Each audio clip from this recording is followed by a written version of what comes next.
मेरा नाम गोपीचंद चौधरी और मैं नौकरी के साथ पार्ट टाइम कर रहा हूँ। आज हम बात करेंगे आपसे, ये जानेंगे कि बिजनेस के बारे में आखिर क्यों बातें हो रही हैं, क्यों लोग कह रहे हैं बार बार कि आप भी बिजनेस कीजिए, आपको बिजनेस करना चाहिए। और सवाल उठता है कि अगर बिजनेस करना ही है मैं तो फिर एमए बिजनेस ही क्यों चुने। इन दो चीजों पर हम डिटेल बात करेंगे। सबसे इंपॉर्टेंट ये है कि आज जिंदगी में हर इंसान कुछ ना कुछ कर रहा है, चाहे वो कुछ भी काम है लेकिन वो कर रहा है, इस बात की परवाह किए बिना कि जो जिस काम को मैं कर रहा हूँ उसमें फ्यूचर क्या होगा। मैं कुछ छोटे छोटे एग्जाम्पल लूंगा, सरल भाषा में आपसे बात कर रहा हूँ। मैं कोई टीचर नहीं हूँ, कोई प्रोफेसर नहीं हूँ, बस मेरे पास इस बिजनेस को लेकर कुछ एक्सपीरियंसेस है जो मैंने इसी बिजनेस से हासिल किए हैं, उनको मैं आपके साथ सिर्फ साझा करने वाला हूँ। देखिए, मैं जैसे नौकरी करता हूँ, मुझे 32 साल नौकरी करते हुए हो गए। आज मेरी सैलरी बहुत अच्छी है, लेकिन क्या लगता है डे वन यही सैलरी रही होगी? धीरे धीरे सैलरी बढ़ती गई। हमने देखा कि नौकरी करने वाले लोगों को लाइफ में एक निश्चित पैसा है जो उनको बढ़ता है, जिसका अगर एवरेज देखे तो 8.5% से ज्यादा नहीं होता। आपको साल में 2 बार डीए मिल जाता है, 3-3% करके। आपको 2.5% का अपना एक इंक्रीमेंट मिल जाता है, तो 8.5-9%। सवाल उठता है अगर इसी स्पीड से बढ़ता रहा तो हम कितने इनकम तक पहुंच जाएंगे। लेकिन आप हमेशा ध्यान रखिए, आपके पैसे का वैल्यू हमेशा घटता चला जाता है। जैसे जैसे हम लाइफ में आगे बढ़ते हैं, महंगाई हमसे भी और तेजी से आगे बढ़ती है। जितना पैसा हमें मिलता है उससे कहीं ज्यादा महंगाई हमें घेर लेती है, जबकि महंगाई 12 से 15% की स्पीड से बढ़ती है। यही कारण है नौकरी की लेंथ ज्यादा होने के बावजूद भी हमारे जीवन स्तर में बहुत ज्यादा इंप्रूवमेंट नहीं होता। ऐसी स्थिति में क्या करें, जबकि कुछ ऐसे खर्चे होते हैं जो इनकम जहां बढ़नी चाहिए उससे कई गुना हमें इनकम की जरूरत होती है। फॉर एग्जाम्पल, हर इंसान चाहता है कि उसके बच्चे अच्छे स्कूलों में जाए, लेकिन जब आपकी आमदनी एक निश्चित है, जिससे जैसे तैसे परिवार चल रहा है, तो बच्चे को अच्छे स्कूल में भेजने के लिए तो लाखों की बात होती है। आज की तारीख में दो ही चीजें सबसे महंगी है। मुझे नहीं पता लोग किस चीज को महंगा बोल देते हैं, कोई एमबे के प्रोडक्ट को महंगा बोलता है, कुछ किसको बोलता है, आई डोंट नो। बट आप जरा कैलकुलेट कर देखिए, एलकेजी के बच्चे का क्या फीस जाता है। एक एलकेजी छोड़िए, नर्सरी के बच्चे का ट्यूशन आपने मालूम किया कितना रुपए जाता है? मोर देन 3,000 रुपए है, अगर एक बच्चे को पढ़ाने कोई घर पर आता है। ऐसी स्थिति में जो आमदनी हम ले रहे हैं, जिस काम को हम कर रहे हैं, हमारे पास दो ही ऑप्शन है। या तो हम बच्चे के भविष्य की चिंता छोड़ दें, जो आमदनी है उसी में सेटिस्फाई रहें, उसी में जुगाड़ करते रहें, या फिर हम अपनी आमदनी को बढ़ाएं और अपने बच्चों के अच्छे करियर की तरफ सोचें। तो उस स्थिति में हमने अपनी इनकम को बढ़ाने के ऑप्शन हमारे पास नहीं होते। मैं कितना भी तेज तर्रार क्यों ना बन जाऊं, मैं कितनी भी एजुकेशन क्यों ना ले लूं, लेकिन मेरी सैलरी मैं मर्जी से नहीं बढ़ा सकता, क्योंकि वो कंट्रोल में गवर्नमेंट के में है। अगर मैं प्राइवेट सेक्टर में होता तो यही कंट्रोल मेरे बॉस के हाथ में होता, यही कंट्रोल मेरे जो एम्प्लॉयर है उसके हाथ में होता। सवाल उठता है कि हम कोई भी काम करें, उसमें एक ही चीज है कि जब इसमें हम पैसा अगर कुछ हाथ पैर चलाएंगे तो ज्यादा बढ़ा लेंगे। कैसे बढ़ा लोगे, जबकि कहीं तो सुरक्षा भी नहीं है। अभी कोरोना पीरियड में हमने देखा लोग बड़े अच्छे से पैसे बना रहे थे, अच्छी लाइफ स्टाइल को जिस तरह से अपने मेंटेन कर रहे थे। जैसे जैसे इंसान इनकम बढ़ाता है वैसे वैसे कहीं ना कहीं उसको खर्चे के रास्ते पहले से पहले निकाल लेता है। इनकम बाद में बढ़ती है, पहले वो रास्ते खोज लेता है। और ये रास्ते खोजने के लिए आदमी, इंसान को देखा है हमने को कोई ना कोई ईएमआई अपने ऊपर ले लेता है। ऐसी स्थिति में हम जिए तो जिंदगी को अपने तरीके से कैसे जिए? जरूरी है कि हमें कोई ऐसा रास्ता मिले जो हमारे मूल काम को भी डिस्टर्ब ना करे, जो कर रहे हैं वह भी हम करते रहें और साथ में कुछ पैसा आ भी जाए। हर इंसान के पास साइड से इनकम के ऑप्शन नहीं होते, और हर इंसान के पास अपने जॉब के अंदर भी इनकम के ऑप्शन नहीं होते। हालांकि कुछ लोगों के पास जॉब के में करते हुए इनकम के ऑप्शन खुल जाते हैं, वो आप भी समझ रहे हैं और मैं भी समझ रहा हूँ। लेकिन कुछ लोग जॉब के साथ साथ करते हैं, टीचर से बड़ा अच्छा ट्यूशन करते हैं, एफर्ट डालते हैं एक्स्ट्रा और एक्स्ट्रा इनकम लेते हैं। लेकिन सब जगह एक लिमिटेशन है। हर इंसान का दिल करता है कि मेरे पास घर हो तो एक आलीशान घर हो, मैं मर्जी के घर में रहूं, घर का इंटीरियर अच्छा हो, मेरे पास अपनी एक लग्जरी गाड़ी भी हो। लेकिन एक लिमिटेड इनकम में ये सब पॉसिबल नहीं। इसलिए जरूरी है हम कोई ऐसा रास्ता खोजें जहां से हम अपनी इनकम को, साइड में इनकम को बढ़ा सकें, और बढ़ा ही ना सके हम मर्जी की इनकम ले सकें। सवाल उठता है मर्जी की इनकम क्या है? ये डिसाइड आप करेंगे। हम जब मर्जी की इनकम की बात करते हैं तो एक्स्ट्रा इनकम लेने के लिए जिस काम को हम कर रहे हैं उसको तो छोड़ नहीं सकते। अगर हमने उसको छोड़ा तो जो इनकम आ रही थी वो भी खत्म हो जाएगी। तो हमें चाहिए कोई एक ऐसा रास्ता जो हमें फ्लेक्सिबिलिटी देता हो। हम जो काम कर रहे हैं उसके अलावा कहीं से भी जो मैनेज कर सके, जितना टाइम हम चाहे उतना लगा सकें, चाहे वो 2 घंटे हो चाहे वो 3 घंटे हो, उस टाइम को लगाते हुए आप ले सकें। अगर आपके पास ऐसा कोई ऑप्शन मिलता है कि आप जो कर रहे हैं वो करते रहें, लेकिन साइड में जो भी आपके पास टाइम बचता है आप मैनेज कर सकते हैं, उसी टाइम को लगाते हुए आप मर्जी का घर खरीद पाए, मर्जी की कार चला पाए, मर्जी के शहर में अपने आप को रख पाए, मर्जी के स्कूल में बच्चों को एजुकेशन दे पाए, शॉपिंग पे आपको कंप्रोमाइज ना करना पड़े, आपके पास भरपूर टाइम भी हो, आप टाइम को भी सेलिब्रेट कर सकें और कल की आपको चिंता ना हो। तो ऐसा कोई रास्ता अगर हमें मिल जाता है तो इससे बेटर कुछ हो ही नहीं सकता। जिस बिजनेस के बारे में आप आज देख रहे हैं, बात कर रहे हैं, इस बिजनेस के अंदर ये सारी चीजें आपको मिल जाती है। इन चीजों को लोग सपने का नाम लेते हैं या जिंदगी का गोल कह लीजिए। सपने तो दुनिया में हर इंसान देखता है, अगर सपने नहीं है तो फिर लाइफ में कहीं नहीं पहुंचेंगे। आपके पास अगर इस बिजनेस को बिल्ड करना है तो इसको करने का एक मजबूत कारण होना ही चाहिए।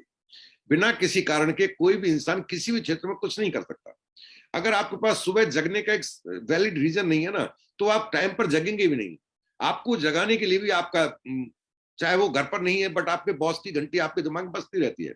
आपको पता है मुझे जॉब पर इतने बजे पहुंचना है, आपको पता है मुझे शॉप पर इतने बजे पहुंचना है, आपको पता है मुझे फला काम इतने बजे करना है। वो जो टाइम आपका स्ट्राइक करता है दिमाग के अंदर, वो आपको डिसिप्लिन करता है। और वही डिसिप्लिन आपको उस काम को जिसके लिए आप डिसिप्लिन हुए थे वहां से कुछ अर्निंग के ऑप्शन देता है। अगर हम आज की तारीख में देखें, रोजगार की जरा स्थिति देखें, तो बहुत सारे रोजगार नहीं है। जिस तेजी से इंजीनियरिंग कॉलेज खुल रहे हैं या कुछ भी हो रहा है, जहां भी हर इंसान चाहता है कि मेरा बेटा बड़ा होकर एक अच्छी पोजीशन पर जाए, अच्छी जिंदगी को जिए। जब बच्चा पैदा होता है तो हर माँ बाप का सपना होता है मेरा बेटा कलेक्टर बने, और धीरे धीरे कलेक्टर से उतर उतर के वो इस स्थिति में आ जाता है कि मेरे बेटे को छोटी मोटी नौकरी मिल जाए। और बच्चा भी जब पढ़ता है तो वो ये सोचता है कि मैं बड़ा, एक 5-6 साल के बच्चे से पूछ लो क्या बनना चाहोगे, वो आईआईटी नहीं समझता लेकिन वो डॉक्टर समझता है, वो कलेक्टर नहीं समझता लेकिन बड़ा आदमी बनना ही ये समझता है। और धीरे धीरे जिंदगी के जब थपेड़े खाता है, जिंदगी को प्रैक्टिकल जीता है, तो समझ में आता है कि ये सब कुछ संभव नहीं है। फिर वो कंप्रोमाइज पर जाता है। क्या इसीलिए हम दुनिया में आते हैं? क्या यही हमारे इंसान बनने का पर्पज है कि हमें जो मिले जैसा मिले वही जीते रहें? हमारी अपनी इच्छाओं का क्या हुआ? क्या हम सरवाइव करने के लिए दुनिया में आए हैं? अगर हम देखें, एक स्टैटिक्स में आपको दे देता हूं, सिंपल सा स्टैटिक्स है। 12वीं क्लास में टॉप करने वाले, टॉपर की जब बात होती है, मोर देन 90% की मैं बात कर रहा हूं, 90% से ज्यादा मार्क्स लाने वालों के इंडिया में जो रेशो है, ये सीबीएसई का डाटा है, 7 लाख बच्चे 90% से ज्यादा मार्क्स अर्न करते हैं। और ये वो 7 लाख हैं जिन जो डिजर्व करते हैं और जिनका हक बनता है कि वो आईआईटी में जाए, क्योंकि आईआईटी हिंदुस्तान की सबसे अच्छी और सबसे ऊंची शिक्षा माना जाता है कि वहां के बाद पैकेज और लाइफ दोनों ही अच्छी होने की संभावना होती है। अब ये 7 लाख बच्चे टॉपर हैं तो इन सबका हक है, ये जाने चाहिए। लेकिन क्या करोगे उस स्थिति में जहां सरकार के पास आपको देने के लिए सिर्फ 55 तो सीट है? अब किसकी गलती निकालोगे आप? कमजोर है वो बच्चे? नहीं। क्या उनके माँ बाप ने कोई कमी की थी? बिल्कुल नहीं। क्या उन बच्चों ने मेहनत नहीं की थी? बिल्कुल मेहनत की थी। क्या डिजर्व नहीं करते? करते हैं। अब होगा क्या ऐसी स्थिति में? बाकी के 7 लाख में से जो बचे 5,500 निकालने के बाद वो लगभग फिर 7 लाख ही बच गए। उनके भविष्य का क्या होगा? क्या वो नहीं चाहते मुझे अच्छी जिंदगी मिले? अगर आईआईटी में नहीं हुआ तो वो है तो जीनियस, तो उनका भी हक बनता है। जिस बिजनेस की आप बात कर रहे हैं, जिस बिजनेस को आज आप देख रहे हैं, इस बिजनेस के अंदर हिंदुस्तानी नहीं दुनिया का हाई प्रोफाइल आपको मिलेगा। नासा के साइंटिस्ट इसके अंदर मिलेंगे। एक नासा का साइंटिस्ट कर क्या रहा है इस बिजनेस के अंदर? क्यों आया होगा वो? सीधी सी बात है, वो इंसान सिर्फ पैसे के लिए नहीं आया, पैसा वहां उसको अच्छा मिल रहा होगा। जैसी जिंदगी जीना चाहता है एक नासा का साइंटिस्ट, वो जिंदगी जी सकता है, लेकिन उस जिंदगी को जीने के लिए टाइम की जरूरत है। वो टाइम नहीं मिल रहा था उस इंसान को, इसलिए वो बिजनेस के अंदर आया। जिस आईआईटी को दुनिया में फक्र से देखा जाता है, आप जानते हैं आईआईटी एकमात्र ऐसा एग्जाम है जिसको हिंदुस्तान में नहीं, हिंदुस्तान से बाहर भी सम्मान से देखा जाता है। वो आईआईटी करने वाला और आईआईटी में टॉप गोल्ड मेडलिस्ट लेने वाला इंसान आखिर इस बिजनेस के अंदर कर क्या रहा है? क्या है ऐसा इस बिजनेस के अंदर जो वो ढूंढने निकला है? इसका मतलब कुछ ऐसा जरूर है जो आप और हम शायद नहीं देख पा रहे हैं। पहली नजर में कोई नहीं देख पाता। जब मैंने पहली बार प्लान को देखा था तो मुझे इस बिजनेस का पोटेंशियल बिल्कुल समझ में नहीं आया था। ऐसा लगा ही नहीं था इसके अंदर कोई पोटेंशियल हो सकता है। बट मैंने जब उस तरह के प्रोफाइल को देखा तो समझ में आया बहुत पोटेंशियल है। एक आईएएस कैडर का इंसान, वो भी सीनियर आईएएस कैडर का इंसान, इस बिजनेस के अंदर क्या ढूंढने निकला होगा? आपको क्या लगता है? क्या आईएएस की सैलरी कम होती है? क्या एक रुतबा कम होता है? क्या वो दुनिया की सैर नहीं कर सकता? सब कुछ फिर ऐसा था क्या इस बिजनेस के अंदर कि उस इंसान ने चुनाव किया कि मुझे ये बिजनेस करना चाहिए? या ये कहिए कि वह इंसान भी कुछ ऐसा ढूंढ रहा था जो अपने जॉब के अलावा उसको मिलना चाहिए। अगर आपके पास ऐसा कोई वैलिड रीजन है जो आप तलाश कर रहे हैं अपनी जिंदगी में, तो आप एक रास्ते की तलाश की जरूरत है आपको। अगर आपको चाहिए कि मैं जिंदगी, मेरे कंट्रोल पूरा मेरे हाथ में हो, मैं जिंदगी को अपने तरीके से जीऊं, तो एक ऑप्शन है आपके पास, जिस ऑप्शन को आप ले सकते हैं। इसकी खूबी यही है कि ये बिल्कुल पार्ट टाइम है, आपको अपने काम को नहीं छोड़ना है। अगर आपको अभी तक कोई काम नहीं मिला है तो आप इसे फुल टाइम भी अडॉप्ट कर सकते हैं। ये आपके लिए लाइफ का पूरा एक पैकेज बन सकता है, और लोग इस पैकेज को बेनिफिट ले रहे हैं इस पैकेज से। इसके अंदर किसी तरह की कोई लागत नहीं है। ऐसा कोई धंधा ढूंढ के बताओ जहां आप कुछ करने की इच्छा रखते हो और वो मुफ्त में हो जाता हो। यानी कि आपकी जेब में पैसा नहीं है, लेकिन इरादे बड़े हैं, सपने बड़े हैं, इच्छाएं बड़ी हैं, बट आपकी जेब में पैसा नहीं है, आपके पास टाइम भी नहीं है। जैसे तैसे आप ये कहते हैं कि टाइम कहाँ है, बट अगर कहीं मिलता है तो मैं 1-2 घंटे तो मैनेज कर लूंगा जी। वो 1-2 घंटे ही हो और लगाने को पैसा ना हो, और फिर भी आप पैसे वाले बन जाए। इच्छा दुनिया में हर इंसान की है, ऐसा कोई नहीं है। कोई गरीब ये नहीं चाहता कि मैं गरीब बना रहूं। गरीबी है इसलिए है उसके पास कि उसके पास बड़ी इनकम लेने का रास्ता नहीं है। उसको लगता है मैं और कुछ नहीं कर सकता।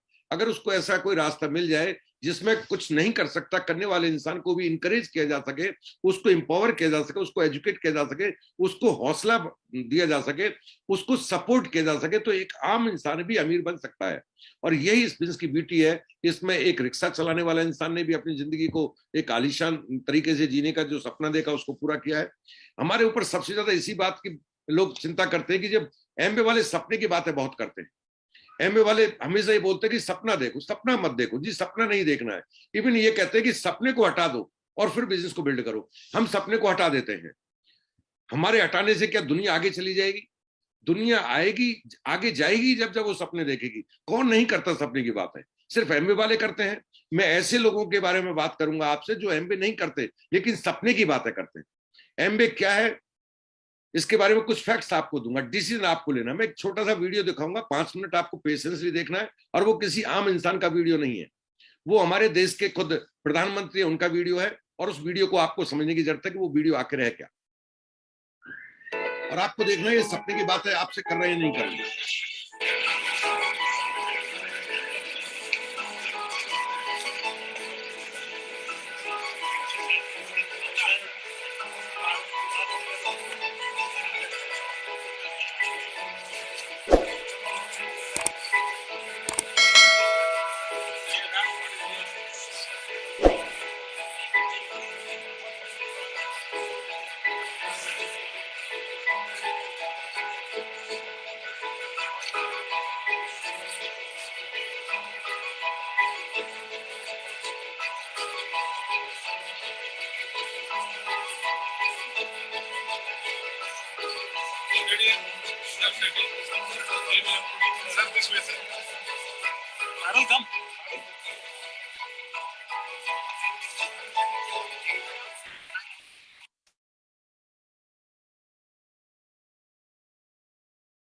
हर इंसान के दिल में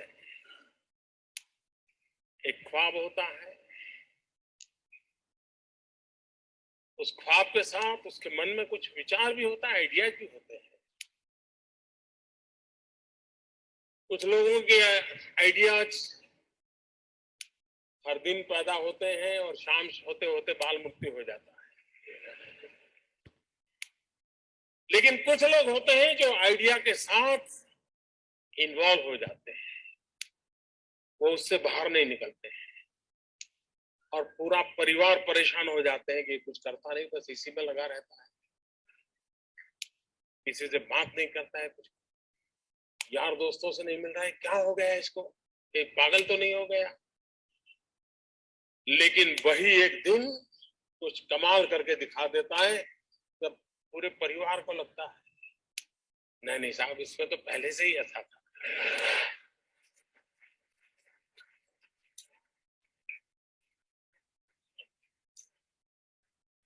आप में से सबके जीवन में एक अनुभव आया होगा, जो सर्वनाश आपने सुना। किसी की माँ ने कहा हो या न कहा हो, लेकिन कम अधिक मात्रा में आपको सबको अनुभव आया ही होगा, क्योंकि ज्यादातर ये first generation entrepreneur, all startup. और जब कुछ सोचा होगा नहीं बेटे अपना काम नहीं तो कहीं नौकरी कर ले।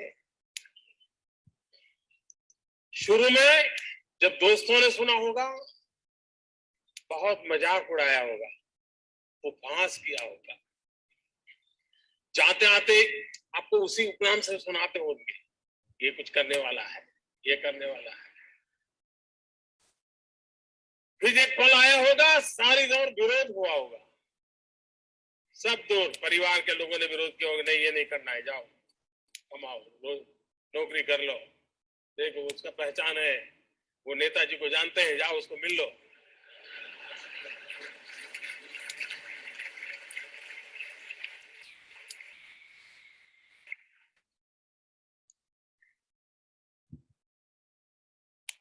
उस विरोध के बावजूद भी जो टिके होंगे, आज सब लोग कहते होंगे कि यार इसने तो कमाल कर दिया, कुछ ऐसा मुझे भी करना है।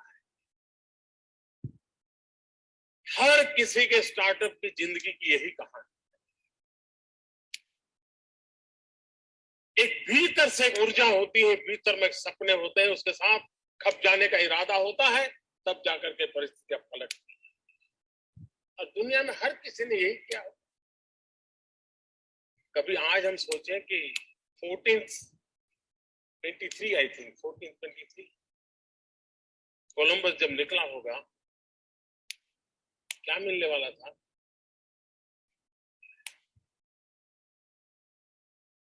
लेकिन उसको लगा होगा कि कोई एक नया रूट मुझे खोजना है, विश्व को मुझे जोड़ना है, और वो चल पड़ा। और चलने के पहले उसने ढेर सारी चीजों का अध्ययन किया होगा, टेक्नोलॉजी डेवलप की होगी, और नया एक उसने स्पाइस रूट को दुनिया को दिया होगा। आज जो स्पेस में काम कर रहे हैं, शुरू जब हुआ होगा तब लोग मजाक उड़ाते होंगे, यार ये क्या कर रहे हैं। हर चीज की कहीं शुरुआत होती है, तो जो करता है उसी को दिखता है क्या होने वाला है, औरों को वही दिखता है कि ये पागल है। और इसलिए जिन्होंने ये सफलता पाई है,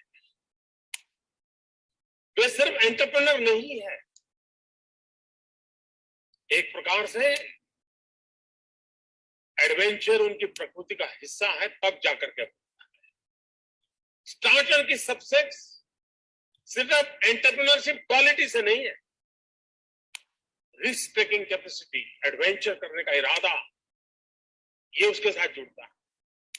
और तब जाकर के हम दुनिया को कुछ दे सकते हैं। स्टार्टअप, मैं कल एडम से बात कर रहा था, तो बड़ा इंटरेस्टिंग है, उसको मिलने जैसा है। आपने देखे बातें किस चीज की हो रही थी। बिना सपने के कोई जिंदगी में आगे बढ़ सकता है। और जिस तरह के प्रोफाइल आप देख रहे थे, जो लोग बैठे थे वो भी तो सपने की बातें कर रहे थे। जिंदगी में आगे बढ़ने के लिए आपको सपना देखना ही होगा।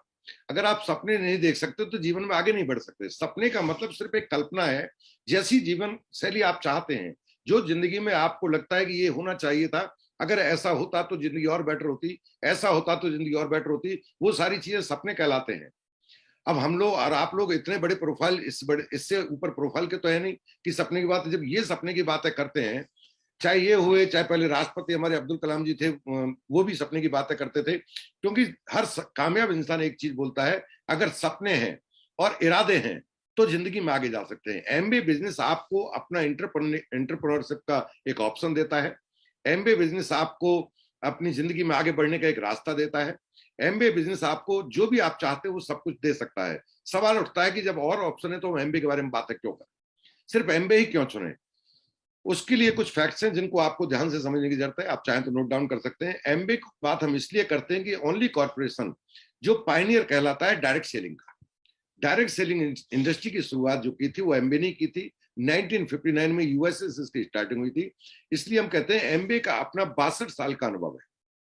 कोई भी कंपनी का अनुभव इतना बड़ा नहीं है जितना बड़ा, इवन हम में से काफी लोगों की इतनी एज नहीं है।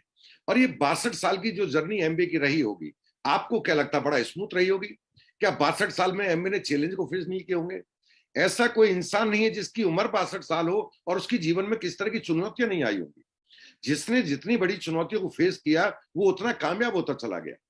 ठीक, हमने इसलिए चुना कि एमबीए के पास हर तरह का अनुभव है, एमबीए के पास अपना एक ग्लोबल एक्सपीरियंस है। एमबे एक देश से स्टार्ट जरूर हुआ था, बट अभी मोर देन 100 कंट्रीज, अगर इसको फैक्ट हम एग्जैक्ट फिगर दें तो 120 देशों में बिजनेस को रन करता है। 120 देशों के नियम अलग हैं, कायदे कानून अलग हैं, लोगों का सोचने का तरीका अलग है, सबके पास अलग अलग रास्ते होने के बाद एमबे बिजनेस ने अपने आप को इस तरह ढाला कि 120 देशों में भी बड़े स्मूथली एमबे बिजनेस अपने आप को रन कर पा रहा है।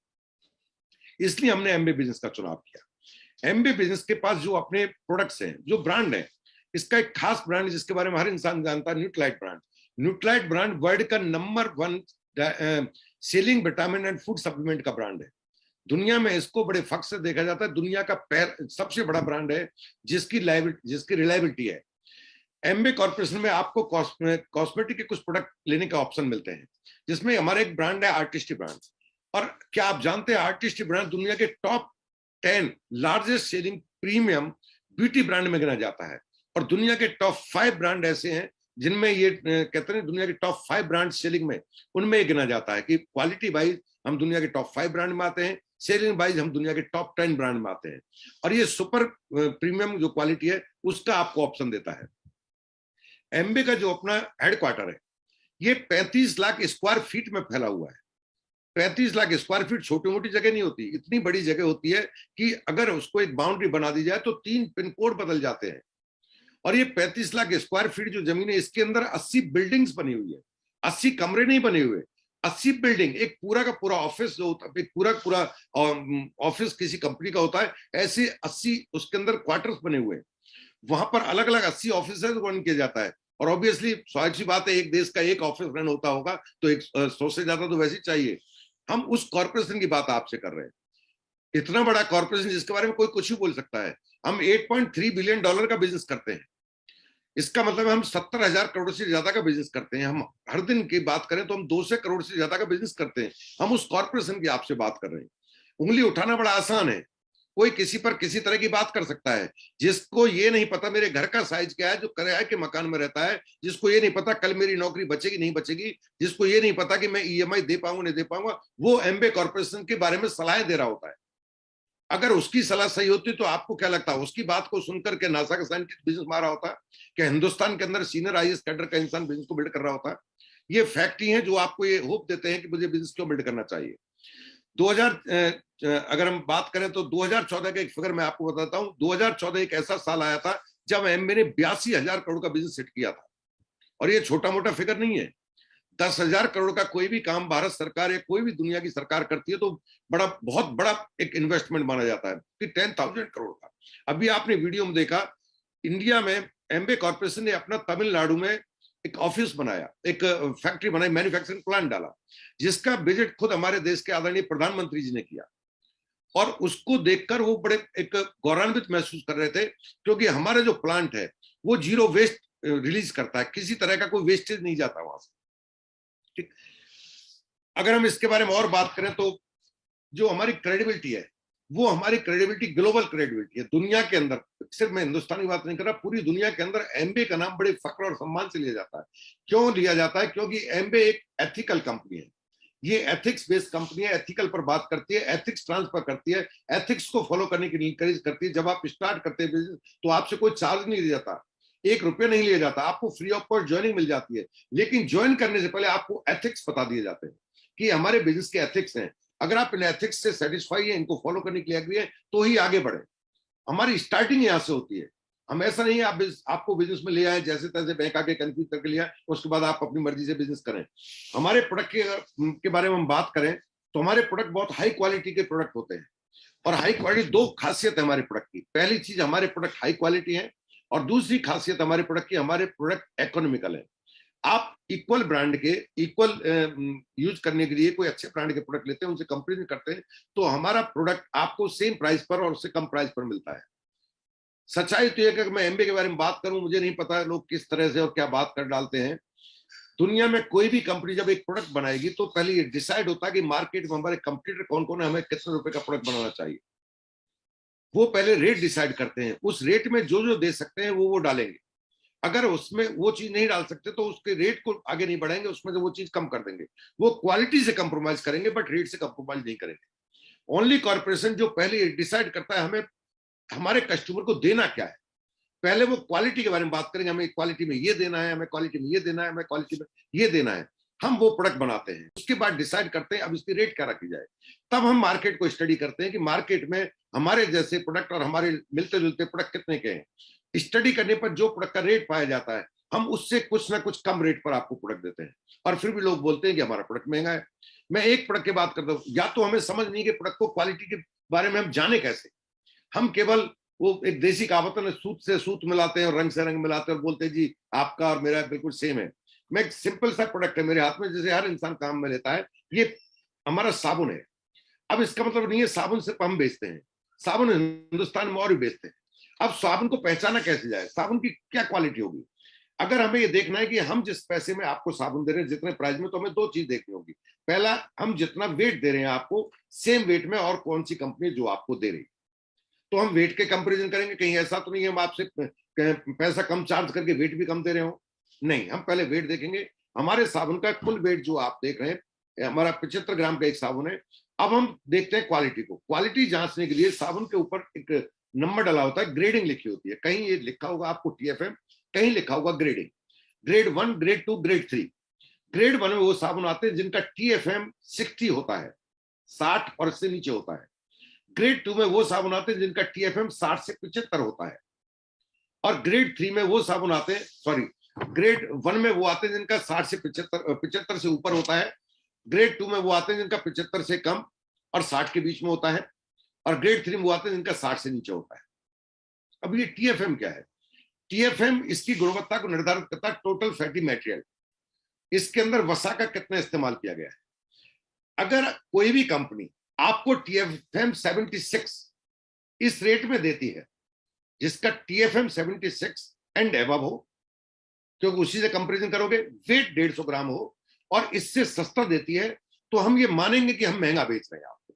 लेकिन अगर वो TFM 76 150 ग्राम हमसे सस्ता नहीं देकर हमसे महंगा बेच रही है, तो फिर हम महंगे कैसे हो गए।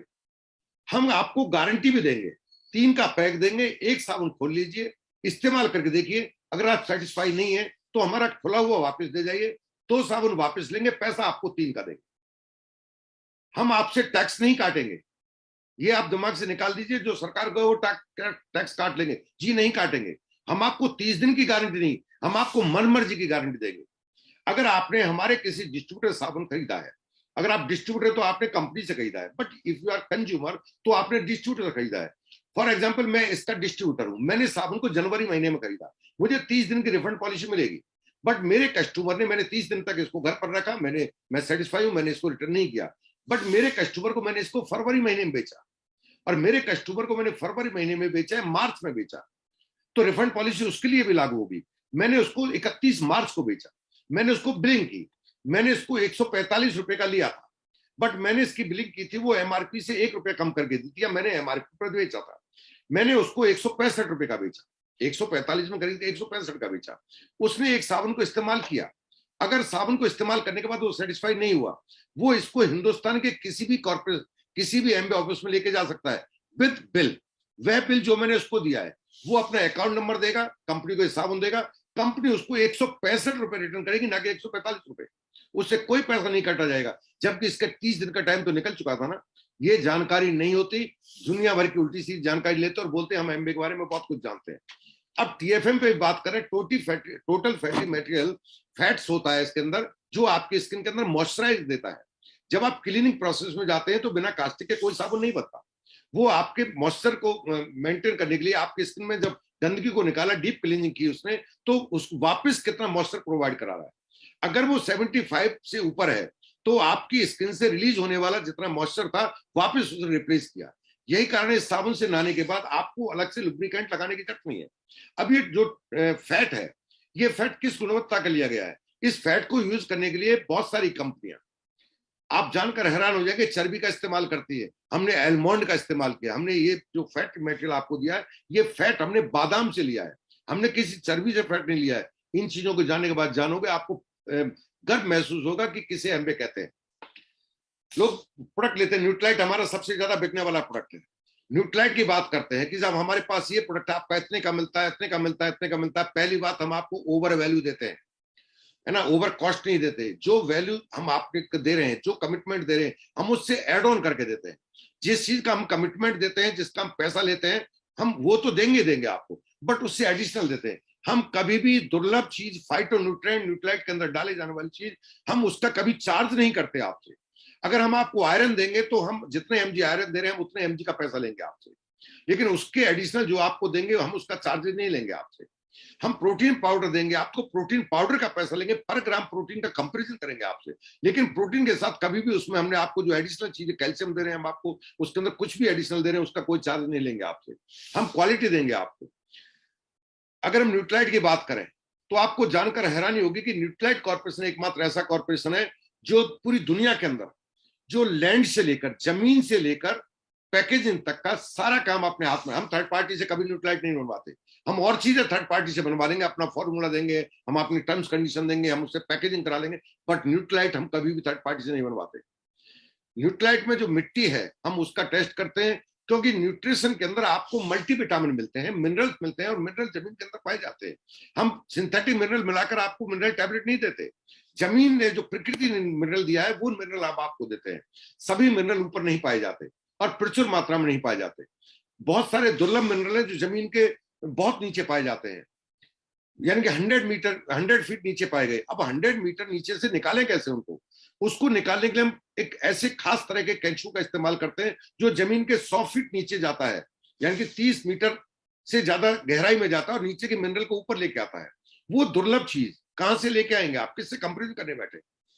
ठीक, उसके अंदर जो पानी जाएगा, बहुत सारे ऐसे मिनरल, दुर्लभ मिनरल जो पानी के अंदर ही मिलते हैं, जो बिल्कुल नेचुरल फॉर्म में। उसके लिए कहां से मिलेगा? तो हम आपको ग्लेशियर का पानी उसके अंदर लेके जाएंगे ताकि खेत से वो मिनरल आपको मिल सके। ज्वालामुखी में जो फटते हैं वो सैकड़ों फीट नीचे से नीचे की मिट्टी को ऊपर लेके आते हैं। उसकी राख बहुत ही दुर्लभ राख होती है। हम वो ज्वालामुखी की राख उसके अंदर डालते हैं ताकि आपको कंप्लीट न्यूट्रिशन मिल सके। जब पौधे को उगाएंगे तो हम साइंस का पूरा इस्तेमाल करते हैं। पौधे को किस दिन उगाया जाए, किस दिशा में मुंह करके उगाया जाए, आप जानकर हैरान होंगे कि हम जो खेती करते हैं उसमें किसान का जो काम करते हैं, खेती करने वाले को किसान कहते हैं। हमारे यहाँ जो किसान होते हैं वो साइंटिस्ट होते हैं, वो एक आम इंसान किसान नहीं होता। इतना ध्यान रखा जाता है कि कंटामिनेशन नहीं चला जाए, एक इंसान के पसीने की बूंद नहीं चली जाए उसके अंदर, इतना ध्यान रखा जाता है। एक हेल्दी पौधे को एक दिन में कितने मिलीमीटर बढ़ जाना चाहिए, एक सप्ताह के अंदर उसकी ग्रोथ कितनी एमएम होनी चाहिए, उतनी अगर है तो वो हेल्दी पौधा माना जा रहा है। अगर उसकी ग्रोथ उतनी नहीं है तो अनहेल्दी पौधा है। इसकी मॉनिटरिंग करते हैं हम कंप्यूटर से, इसलिए कंप्यूटराइज मॉनिटरिंग है। अगर वो ग्रोथ थोड़ी भी कम पाई गई, जितना एक हेल्दी को होना चाहिए था उतना नहीं है, तो हम उस पौधे को निकाल देते हैं वहां से। अगर किसी तरह का कोई भी उसमें कीड़ा लगता है तो हम उस कीड़े को मारने के लिए पेस्टिसाइड का इस्तेमाल नहीं करते। लोग कहते हैं ऑर्गेनिक खेती करते हैं जी, ऑर्गेनिक खेती में केवल गोबर का खाद डाल दिया ऑर्गेनिक खेती हो गई। वो ऑर्गेनिक खेती नहीं है। इवन कंटामिनेटेड एयर भी नहीं जानी चाहिए उसके अंदर, एक पसीने की बूंद भी नहीं जानी चाहिए उसके अंदर। किसी तरह का कहीं से भी कोई कीड़ा गया, कुछ भी गया, तो उसको प्राकृतिक तरीके से डिस्ट्रॉय करना है। बहुत सारे लोग बोलते हैं हमारी ऑर्गेनिक खेती है, सब्जियां बिक रही है, मार्केट के अंदर बिक रही है, खेत के अंदर उगा दी, ज्यादा पैदा लेना चाहते हैं। ज्यादा पैदा लेंगे तो उसके अंदर जब उसको काटेंगे तो पूरे पेड़ को काट दिया। अब जो जीव उसके अंदर पल रहे थे, जो उसको सुरक्षा कर रहे थे, आपको छोटे कीड़े को मारने के लिए बड़ा कीड़ा उसके अंदर था, वो जीव जब वहां से फसल काट दिया, वो जीव कहाँ जाएगा? वो तो मरेगा ना। हम यूनिवर्स को डैमेज नहीं होने देते, इतना केयरफुल है एम्बे कॉर्पोरेशन, न्यूट्राइट हमारा, कि यूनिवर्स को कोई नुकसान नहीं हो जाए। हम उन कीड़ों का भी ध्यान रखते हैं। आप तो इंसान है, उन जब मान लेते हैं 10 एकड़ का जमीन है, उसके अंदर हमने फसल उगाई, अब वो काटने का वक्त है, हम उसको काटेंगे तो उसके अंदर से जो काटने पर जो कीड़े पल रहे थे वो कहां जाएंगे? तो हम उसका एक कोने के अंदर एक हिस्सा छोड़ देंगे ताकि वहां के कीड़े वहां पल सके। कभी बताया आपको किसी ने कि कितना केयरफुल है एम्बे कॉर्पोरेशन? जो पैकेजिंग आपको मिलती है, जिस पैकेजिंग को आपके हाथ में लेते हैं, वहां तक कोई इंसान का हाथ नहीं लगता। वो पैकेजिंग आपके ऊपर बनती है, उसके अंदर हम कोई गम नहीं लगाते। जिस पैकेजिंग को आपको टाइटली मिलती है ना, इतने ऐसा लगता है हमने फेविकॉल चिपकाया होगा। आप जानकर हैरान होंगे, हम किसी तरह का गोंद का इस्तेमाल नहीं करते हैं। फिर कैसे करते हैं? ये हमारी अपनी टेक्नोलॉजी है। जब आप जूस निकालते हैं, जूस पीते हैं, घर पर जूस निकालते हैं, एक आप रेडीमेड जूस लाते हैं मार्केट से, अंदर क्या फर्क आ गया उसके अंदर? घर में जब जूस निकालते हैं उसके अंदर कुछ देर तक देखेंगे बुलबुले उठते हैं। ये जो बुलबुले उठते हैं ये उसकी लाइफ है, ये उसका जीवन है, और यही जिंदगी है उसकी। जब ये बुलबुले खत्म तो आप कहते हैं कि अब ये इसको पियो चाहे मत पीजिए, इसको काफी टाइम हो गया। कहते हैं ना फ्रेश एयर। तो ये जो होता है ये लाइफ एनर्जी कहलाती है इसकी, है ना, इसके अंदर लाइफ एनर्जी होती है। अगर इस जिंदगी को बचा लिया जाए तो ये जो प्रोडक्ट होगा वो किसी की जिंदगी को बचा सकता है। ये लाइफ का अपना एक टाइम पीरियड है। ओनली कॉर्पोरेशन जो इस टाइम पीरियड के अंदर उसको प्रोसेसिंग करके लॉक कर देता है। और ये लॉकिंग जो तकनीकी है, ये लॉक करने की तकनीकी हमारी पेटेंटेड है। यही कारण है आपको हर टैबलेट के ऊपर एक लॉकिंग सिस्टम मिलेगा, एक लॉक मिलेगा। और वो लॉक इवन उसका खेत के अंदर हमने प्रोसेसिंग किया वहीं पर उसको लॉक कर दिया, और ये न्यूट्रीलॉक कोटिंग आपको मिलती है। जब तक ये कोटिंग है तब तक उसके अंदर लाइफ है। इसलिए कॉर्पोरेशन बोलता है अगर ये कोटिंग किस तरह से डैमेज हो गई तो अब आप इसका कंजप्शन बंद कर दो, वो आपको ऑप्शन मिलता है यहाँ पर। और ये भी 30 दिन की रिफंड पॉलिसी। अब एक दिमाग में सवाल आता है, मान लेते हैं मैंने प्रोडक्ट खरीदा और मैं उससे सेटिस्फाई नहीं हुआ, मैंने उसको खोल के वापस किया, 100 गोली मैंने ली थी, एक खोली और मेरे दिमाग में सनक चढ़ गई, क्यों कहते हैं ना गधे तो काबुल में पाए जाते हैं। दिमाग में आ गया जी मुझे वापस करना है, आपने वापस किया। कॉर्पोरेशन 99 टैबलेट का करेगा क्या? आपको क्या लगता है एक मिला के दूसरी पैकिंग कर देगा ना? आम आदमी यही सोचेगा, जी नहीं ये वो कॉर्पोरेशन नहीं है, ये 99 टैबलेट को डिस्ट्रॉय करेगा। 99 जो टैबलेट आपने दिए उनको डिस्ट्रॉय करेगा, ताकि उसके अंदर किस तरह का कंटामिनेशन खुल गया ना, आपके हाथ में कोई वायरस हो सकता था, उसको डैमेज कर देगा। आपको जब दोबारा खरीदोगे तो नई पैकिंग मिलेगी। इस तरह की चीजें एमबे कॉर्पोरेशन, आप किस चीज के बारे में बात करेंगे जी एमबे महंगा बेचता है, एमबे सस्ता बेचता है, इन चीजों को जानोगे ना, हम वैल्यू फॉर मनी देते हैं। अगर हम हर्ब्स की बात करें, जिस हर्ब्स को आप लेते हैं, अभी संगीता मैम ने बहुत अच्छा बताया था कि हम नॉन जीएमपी का मतलब समझते हैं आप? हर चीज को मॉडिफाई किया जा रहा है। जिस गाय का पहले प्राकृतिक रूप से आप दूध पीते थे, आज वही गाय पहले वो 5 लीटर देती थी, अब ऐसी ऐसी नस्लें जो आपको 50 लीटर तक दे रही हैं। क्या हुआ उस नस्ल में? कर क्या दिया हमने उसको मॉडिफाई किया, उसकी दूध की गुणवत्ता को बढ़ाने के लिए, दूध की मात्रा को बढ़ाने के लिए हमने उसको मॉडिफाई किया, उसके जीन में चेंज किया। और जब जीन में चेंज किया तो उसकी मूल प्रवृत्ति हमने डिस्ट्रॉय की। जीन के चेंज का मतलब मूल प्रवृत्ति उसकी बदल दी। जब उसकी मूल प्रवृत्ति बदल गई तो उसके मूल गुण बदल गए, और गुण बदल गए तो उसके बेनिफिट भी बदल जाए। हम जो भी हर्ब आपको देते हैं उसकी मूल प्रवृत्ति ना बदल जाए, इसलिए हम वो नॉन जीएमओ का मतलब है हमने उसको जेनेटिक मॉडिफाई नहीं किया है। जेनेटिक मॉडिफाई किया ही जब जाता है जब आप उस बीज से ज्यादा फसल लेना चाहते हैं। कमर्शियल खेती जब करते हैं तो आप उसमें आपके औषधि गुण चले जाएंगे। बारे में कहा जाता है कि आयुर्वेदिक की खोज वेदों में की गई थी। अब वेदों में जिसके बारे में बात की गई थी, जिस तुलसी के बारे में बात करते हैं, जिस आंवला के बारे में बात करते हैं, वो था कौन सा? तुलसी तो बहुत तरह की पाई जाती है जी। वेद में जिसके बारे में बात करें वो कौन सा है? कैसे पहचानेंगे? DNA fingerprint. डीएनए फिंगरप्रिंट का मतलब है आपकी एक खास पहचान है, आपका एक डीएनए फिंगरप्रिंट ऊपर परमात्मा ने दिया है। आपका डीएनए फिंगरप्रिंट को नहीं बदल सकते आप। फिंगरप्रिंट है यानी कि आपका डीएनए, चाहे वो आंख से, चाहे आपके ब्लड से, चाहे आपके स्वेट से, कहीं से लिया जाए, आपका एक खास डीएनए। डीएनए आपकी पहचान है। आप कहीं चले जाए दुनिया में, वो डीएनए से पहचाना जाएगा आप अमुक नाम के व्यक्ति हैं। ऐसे ही जो उच्च गुणवत्ता की जो बात थी, जिस पर वेदों में बात की गई थी, उसका एक डीएनए था। उस डीएनए को हमने जांचा। हम वही जानकारी रखते हैं कि ये डीएनए वाला ये नहीं बदल जाए। सेम डीएनए से प्रोडक्ट हम आपको बनाते हैं, उसकी खेती करते हैं और वो आप तक पहुंचाते हैं। तो वो डीएनए जब तक नहीं बदलेगा, ये तकनीकी भी हमारे पास बहुत महंगी तकनीकी है और ये हिंदुस्तान में नहीं जानता किसके पास, बट ये तकनीकी हम रखते हैं। उस तकनीकी इस्तेमाल करके हम आपको pure, potential and safe product देते हैं। और जब भी आप कोई हर्ब खरीदेंगे मार्केट के अंदर, उसके ऊपर आपको ग्राम में मात्रा मिलेगी, इतने मिलीग्राम है, इतना ग्राम है। अब मान लेते हैं तुलसी है, तुलसी इतने मिलीग्राम है, आपको बहुत सारे ब्रांड मिलेंगे, इतने मिलीग्राम, इतना मिलीग्राम उसमें तुलसी है। तो क्या तुलसी का चूर्ण है? क्या है उसके अंदर? तुलसी का पाउडर है, इतने मिलीग्राम, क्या है उस पाउडर के अंदर? मेन एक्टिव इंग्रेडिएंट क्या है? वो एक्टिव इंग्रेडिएंट है वो कितना चाहिए इंसान को ताकि वो बेनिफिट ले सके, उसकी मात्रा हम मेंशन करते हैं। आप देखिए, हम कभी भी नहीं लिखते कि इतने मिलीग्राम हम आपको आंवला इसमें चूर्ण दे रहे हैं, नहीं, मिलीग्राम नहीं देते। हम एक्टिव इंग्रेडिएंट इतने मिलीग्राम में दे रहे हैं आपको, इसलिए हम बोलते हैं हमारा प्रोडक्ट पोटेंशियल है। हम इसको जो खेती खुद करते हैं कंट्रोल, इसलिए हम आपको बोलते हैं कि सेफ है। ये सारी चीजें आपको जानने की जरूरत है। एमबे कॉर्पोरेशन के ऊपर हमेशा कहीं ना कहीं कुछ ना कुछ, जब भी कोई चीज बढ़ती है और ग्रो करती है तो उसके ऊपर कहीं ना कहीं उंगली उठती है। उंगली उठने का मतलब ऐसा नहीं है दोषी माना जाता है। उंगली उठने का मतलब है सवाल करने का हर इंसान को हक है। आप मेरे ऊपर 1000 तरह के सवाल उठा सकते हैं, आपका राइट है, मैं नहीं रोक सकता आपको। लेकिन जब मेरे ऊपर सवाल उठाएंगे, मैं गाड़ी से जा रहा हूं, पीछे एक गाड़ी और निकल गई, पता लगा थोड़ी देर बाद किसी का एक्सीडेंट हुआ, उन्होंने शक के आधार पर मुझे रख लिया कि जी इतने बजे आपकी गाड़ी वहां निकली टोल से, लेकिन मेरे साथ और 5 गाड़ी निकली थी ना, तो वो तो 5 को जांचेंगे। लेकिन जब पूरा इन्वेस्टिगेशन होगा पता लगेगा कि नहीं, ये आपकी नहीं, सॉरी, वो तो ये बाकी की 4 गाड़ी, इनमें से एक गाड़ी थी।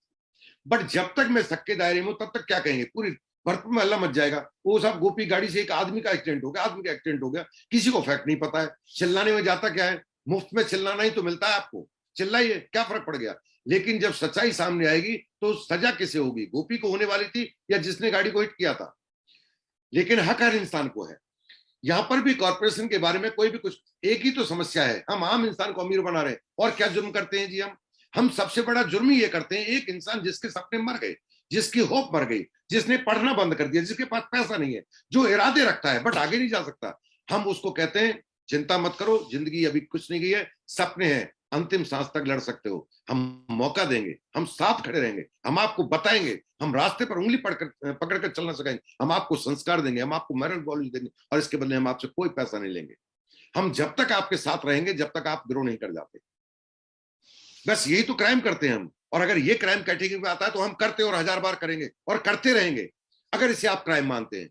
लेकिन इससे अच्छा पुण्य और नेक का काम होगा क्या, मुझे जरा ये तो बता दो आप। प्रोडक्ट के बारे में आप बात करते हैं, हम बात करते जी, हम तो सपने की बात करते हैं।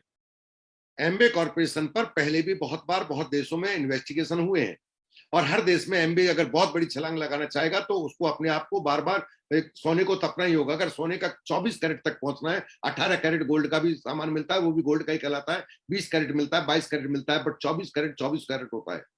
और 24 कैरेट से ज्वेलरी नहीं बनाई जाती, 24 कैरेट इन्वेस्टमेंट के लिए रखा जाता है। ऐसे ही ये 24 कैरेट हमारा है, इसको बहुत बार तपना होगा। आपको क्या लगता है 62 साल में कहीं तपा नहीं होगा क्या? इसको 2 4 5 10 उनसे हर 5 साल बाद इसे कहीं ना कहीं खरा उतरना होता है, और जब ये हर बार आगे जाता है तभी तो नंबर 1 होता है। अभी तो नंबर 10, नंबर 20, टॉप 10, टॉप 20 कहीं तो काउंट करता है, लेकिन नंबर 1 के जाने के लिए उसको बहुत बार अपने आप को प्रूव करना होता है, और प्रूव के लिए एमबे तैयार होता है। आपको परेशान नहीं होना, ये आपकी जिम्मेदारी नहीं है, ये एमबे की जिम्मेदारी। आपको भरोसा ना चाहिए, एमबे कॉर्पोरेशन 62 साल से 100 देशों में अपने आप को प्रूव करता चला आया है, और प्रूव करने का इसको अनुभव है। ये जानता है किस चीज का क्या आंसर है। जिन चीजों को आप एलिगेशन कहते हैं, मिनट 5 लगते हैं एमबे कॉर्पोरेशन को बताने में, बट उसका अपना एक तरीका है। उसको वो लड़ाई लड़ना जानता है, वो अपने आप को सिद्ध करना जानता है, क्योंकि उसकी लड़ाई अपने आप को सही सिद्ध करना नहीं है, उसकी लड़ाई एक ही है कि अपने आप को नंबर 1 सिद्ध करना, और नंबर 1 सिद्ध करता है। बस फर्क इतना है, आपके पास ऑप्शन 2 ही है, आप इसे करिए और मत करिए। नहीं करेंगे तो क्या कर लेंगे आप, किसका क्या नुकसान कर लेंगे, क्या रास्ते हैं आपके पास, और करेंगे तो वो साहब कल को एमबे बंद हो गए, हजारों कंपनी बंद हो गई थी कोरोना के टाइम में, लोग घरों पे आके बैठ गए, अच्छे खासे पैकेज थे, गाड़ी चलाते थे, घर वाले तारीफ करते थे, मेरा बेटा वहां पर है, उसने फलानी गाड़ी खरीदी है, गाड़ी बेचनी पड़ गई उसको, पैसा आज घर में है नहीं। अब क्या किया उसने, क्या कंपनी वाले को जाके पकड़ा? हम नहीं जाने वाले कहीं भी, हम यहीं रहेंगे, आपके बीच में रहेंगे, क्योंकि हम 62 साल से हर एक ने भगाने की कोशिश की, नहीं भागे किस देश से, हिंदुस्तान से कैसे भाग जाएंगे। डायरेक्ट सेलिंग इंडस्ट्री एक ग्लोबल इंडस्ट्री है, डोंट वरी। ठीक, एक मैंने पिछली बार बात की थी जॉन सस्टन नाम के शख्स को उस पर डालना। जॉन सस्टन एक साधारण व्यक्ति नहीं है, उसने अपने जीवन काल में 25,000 बिजनेस को एनालिसिस किया था। उसका काम ही बिजनेस को एनालिसिस करना है, और वो बिजनेस को एनालिसिस करने का करोड़ों रुपए चार्ज करते हैं। एनालिसिस करते करते उनके सामने किसी ने एमबे बिजनेस के मॉडल को रखा। मॉडल को जब उनके सामने लाया गया तो उन्होंने मॉडल को स्टडी किया, कि स्टडी करने के अपने पैरामीटर होते हैं जिन्हें वो जानते हैं। एक आम इंसान जो ये नहीं जानता कि 100 रुपए का करूं क्या, वो एनालिसिस करने बैठ जाता है। जिसका काम ही है प्रोफेशनल, उसने एनालिसिस करके बताया कि जब मैंने इसको एनालिसिस किया तो मेरे होश उड़ गए। और होश इसलिए उड़ गए कि क्या ऐसा भी बिजनेस दुनिया में हो सकता है।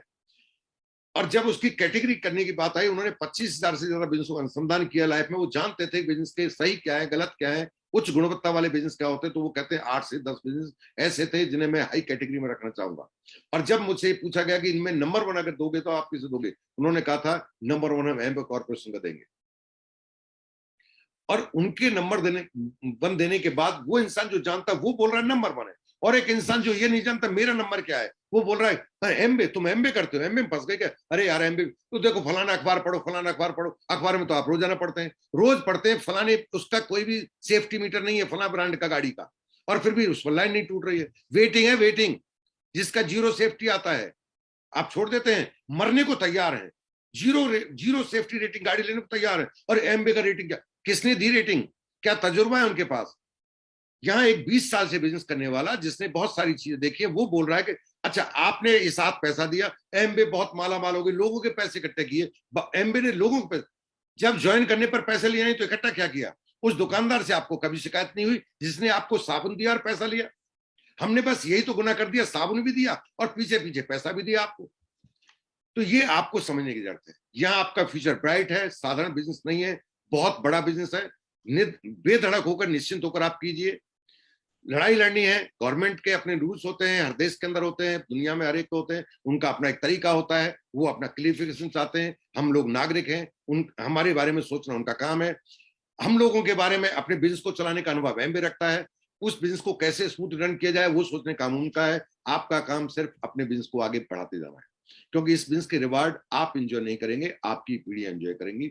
लोग जो कर रहे हैं 60 साल से कर रहे हैं, उनका एक्सपीरियंस हमने जाना है। 40 साल से कर उनका एक्सपीरियंस हमने जाना है। 25 साल से हिंदुस्तान में कर उनका एक्सपीरियंस हमने जाना है, और उनके एक्सपीरियंस के आधार पर हम आपसे बात कर रहे हैं। आपका भविष्य बहुत सुरक्षित है, आप इसे बिल्ड कीजिए, अपने भरोसे को बढ़ाइए, लोगों की परवाह छोड़ दीजिए। आप भरोसा ट्रांसफर करते हैं, आप फैक्ट्स ट्रांसफर करते हैं, आप लोगों को किस तरह के कहते हैं ना, कन्विंस करने की कोशिश मत कीजिए। कन्विंस होने का उसको राइट है। ठीक, तो आपसे बात करके बहुत अच्छा लगा। अभी बहुत कुछ बाकी है, ध्यान से सुनिएगा, 10 बजे तक टिक कर बैठिएगा। आज के बाद आपके दिमाग में कोई सवाल नहीं रहेगा, और ये महीना बहुत आगे जाने वाला है। Thank you very much. Back to host, please come on the stage.